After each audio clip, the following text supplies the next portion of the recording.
Qədir də çökəklik mənasındadır, səhrada yaranmış bir çuxur mənasındadır ki, ora bəzən yağış yağanda ora sular yığılır, istinin təsirindən isə sonradan həmin yer təzədən suları çəkilir.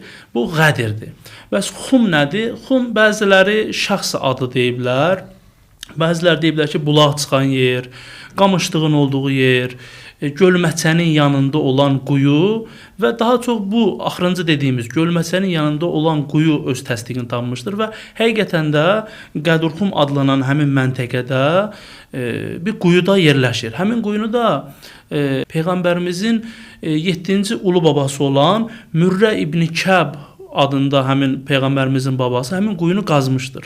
Bu Qədurxum hadisəsi də həmin çöldə baş verdiyinə görə hər kəs ora Qədurxumda baş verən hadisə və nəhayətdə Qədurxum hadisəsi olaraq şöhrət tapmışdır.